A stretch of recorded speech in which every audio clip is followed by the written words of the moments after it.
एक छोटा सा गांव था नागपुर। उस गांव के अंदर एक आदमी रहता था जिसका नाम मंगरू था। मंगरू अपने दोस्तों के घर जा रहा था। उसके दो दोस्त थे जिनका नाम सचिन और अर्जुन था। वो उनके घर जाता है और फिर सचिन मंगरू से पूछता है। अरे आज तो बहुत ही खुश दिख रहे हो मंगरू। कैसे आए हो हमारे घर? कहीं तुम्हारा लड़का या लड़की तो नहीं हो गया? और भाई अगर हुआ भी है तो मिठाई विठाई तो खिला दो यार। अरे नहीं भैया, ऐसा कुछ नहीं हुआ है। आप मेरे मजे मत लूटिए। मैं तो इसलिए खुश हूँ क्योंकि आज सरपंच जी ने कहा है हमारे गांव के बगल में जो गांव है उसके अंदर एक चुड़ैल लड़की रहती है। कहते हैं कि उस लड़की के अंदर चुड़ैल का साया है। सरपंच जी ने कहा है कि अगर कोई भी आदमी उसके घर में जाएगा और उसके घर से उसका कोई भी सबूत लेकर आ जाएगा तो उसे वो 3 लाख रुपए देंगे। इसीलिए भाई मैं तुम दोनों के घर आया हूँ। अगर तुम भी मेरे साथ चलना चाहो तो चल सकते हो। लेकिन भाइयों, अगर वहाँ पर चुड़ैल सच में हुई तो हम लोगों को मरने से कोई नहीं बचा सकता। और फिर हम पैसे का करेंगे भी क्या? हमारे बाल बच्चे तो है नहीं, सिर्फ तुम्हारी शादी हुई है अभी तक। अरे अर्जुन भैया, अगर वहाँ पर कोई रिस्क ना होता तो हमें पैसे 3 लाख रुपए नहीं बल्कि 3 रुपए मिलते। अगर हम उसका सबूत लेकर आ गए तो हमें मिल जाएंगे।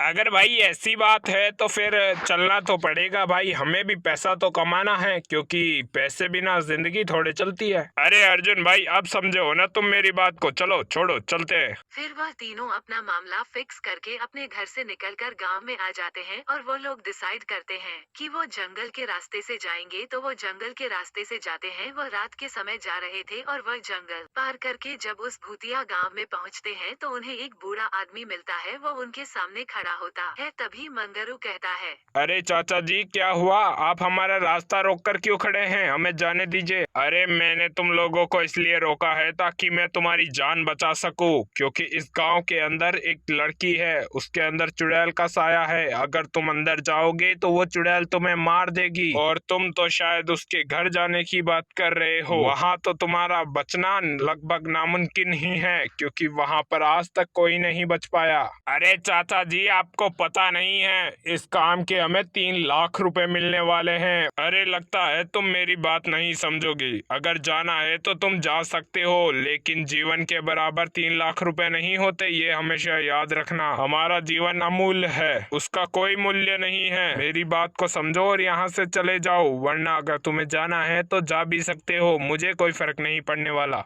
और हाँ, अभी तो रुको, मैं तुम्हें उस चुड़ैल की कहानी बताता हूँ कि वो उस लड़की के ऊपर कैसे आई। हमारे गांव के अंदर एक औरत थी जो कि जादू टोना करती थी। उसे गांव वाले पकड़ लेते हैं और गांव से जब बाहर करने लगते हैं तो वो उस लड़की के अंदर एक आत्मा का प्रवेश करवा देती है। ठीक है चाचा जी, हमें माफ करना, लेकिन हमें जाना पड़ेगा इस गांव के अंदर क्योंकि हमें 3 लाख रुपए कमाने ही हैं। ठीक है बेटा, मैं तो बस अल्लाह से दुआ ही कर सकता हूँ, इसके अलावा और कुछ नहीं। फिर वह तीनों उस बुजुर्ग आदमी की बात ना मानकर गांव के अंदर आ जाते हैं और वो उस घर में भी घुस जाते हैं जिसमें वो लड़की चुड़ैल रहती थी। तभी अर्जुन मंगरू से कहता है। अरे भाई मंगरू, हम यहाँ पर आ तो गए हैं लेकिन यहाँ पर तो कोई सबूत नहीं दिख रहा, ना ही वो लड़की दिख रही है। अरे भाई, अभी तो सिर्फ हम इस घर के अंदर आए हैं ना, अभी हम घूमे भी नहीं यहाँ पर। तुम सीधा ही बता रहे हो कि हमें तो कोई चीज मिली ही नहीं, ना वो लड़की मिली। थोड़ा ढूंढेंगे तभी तो मिलेगी। और वैसे भी हमें लड़की नहीं ढूंढनी भाई। अगर लड़की नहीं ढूंढनी है तो फिर ढूंढना क्या है?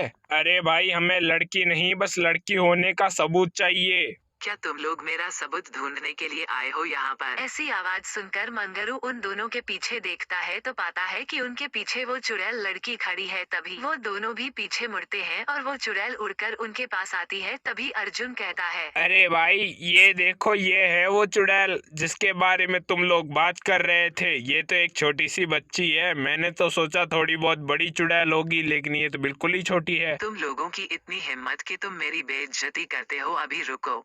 अरे हाँ, तुम हो तो इतनी नन्ही सी, हमारा क्या बिगाड़ लोगी? हम तुमसे इतने बड़े हैं। अरे शायद तुम भूल रहे हो, मैं हूँ तो नन्ही सी लेकिन चुड़ैल हूँ। अभी तो मैं जलाकर राख करती हूँ। ऐसा बोलकर वो चुड़ैल उन तीनों पर अपनी शक्तियों से लेजर मारती है और वो तीनों जलने लगते हैं और वह चिल्लाते हुए जलकर राख में बदल जाते हैं और वो चुड़ैल का साया रहस्य ही बना रह जाता है।